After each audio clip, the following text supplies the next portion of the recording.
أحمد السعدي بز أخبارك سنة في سما الشهرة وسو الناجحين، دايما للناس مثري محتواه. يا لهوي ده كنغر بجد. وهذا الكنغر بعد ما شديناه في الصيخ الحين نركب سيده على شوايه الشاورما. يعني انت هتحط الكنغر دي على شوايه الشاورما فعلا؟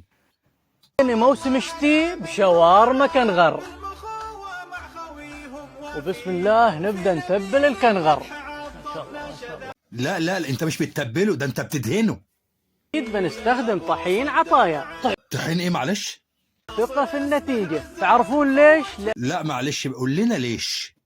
كل حبة قمح وراها عناية وجودة ما تنوصف. الترابط بينهم دايم عساه والمخوة ما تغير.